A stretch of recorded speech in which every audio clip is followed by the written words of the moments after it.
UP की सियासत कब किस ओर पलटी मार दे इसका अंदाजा लगाना बड़ा ही मुश्किल है। इस बार की यूपी की सियासत में एक बात बहुत ही कॉमन देखने को मिल रही है, वो है एक ही घर से दो पार्टियों की सदस्यता। बात चाहे अपर्णा यादव की हो या फिर संघमित्रा मौर्य की हो या फिर विनय शाक्य की बेटी रिया शाक्य की हो, इनके अलावा अदिति सिंह भी हैं। ये तमाम लोगों के घरों के सदस्यों ने अलग अलग पार्टी की सदस्यता ली है। अगर स्वामी प्रसाद मौर्य ने सपा ज्वाइन की है तो उनकी बेटी संघमित्रा मौर्य ने बीजेपी, अपर्णा यादव ने अपने घर की ही पार्टी सपा छोड़कर बीजेपी ज्वाइन की, विनय शाक्य ने भी बीजेपी छोड़कर सपा का दामन थामा तो उनकी बेटी रिया शाक्य अभी भी बीजेपी में बनी हुई है। इनके अलावा अदिति सिंह ने हाल ही में बीजेपी ज्वाइन की है और उनके पति पंजाब में कांग्रेस की तरफ से विधायक हैं। तो इस तरह से चुनाव से पहले देखा जा रहा है कि एक ही घर के सदस्यों ने दो अलग अलग पार्टियां ज्वाइन की, लेकिन इसी कड़ी में एक और नाम है जिसे सुनने के बाद शायद आप हैरान हो जाएंगे। दरअसल मौलाना तौकीर रजा की बहू निदा खान ने भी अब बीजेपी की सदस्यता ले ली है और बीजेपी की सदस्यता लेने के बाद निदा खान ने कहा कि वो पार्टी के कामों से प्रभावित हैं, इसलिए उन्होंने यह कदम उठाया है।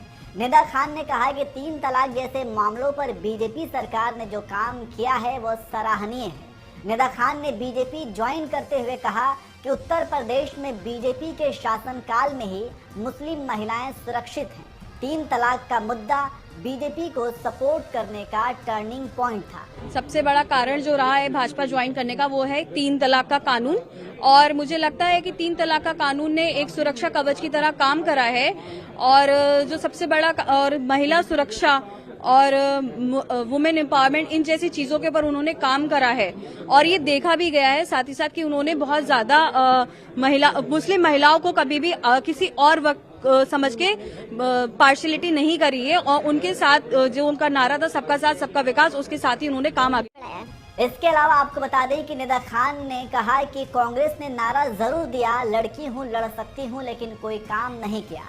लेकिन बीजेपी ने महिलाओं की सुरक्षा को लेकर महिला सशक्तिकरण पर काम किया। इतने साल बीजेपी सरकार रही, मुसलमानों को कभी कोई परेशानी नहीं हुई।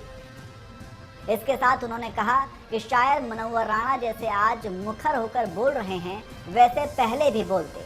आज तक उन्होंने पलायन नहीं किया, लेकिन आज इलेक्शन आते ही ऐसे बयान देना सिर्फ गुमराह करने की बात है। इसके साथ ही तौकीर रजा पर निदा खान ने कहा, मेरे ससुर तौकीर रजा कुछ वक्त पहले कांग्रेस में आए हैं, लेकिन मैंने हमेशा ही बीजेपी का समर्थन किया है क्योंकि बीजेपी ने मुस्लिम महिलाओं की बातचीत की, उनके सशक्तिकरण पर काम किया। तो आप समझ सकते हैं कि यूपी चुनाव से पहले यूपी में किस तरह की राजनीति हो रही है। लगातार पार्टी छोड़ने पकड़ने का काम जारी है। इस खबर पर आप क्या कहेंगे, कमेंट करके जरूर बताएं।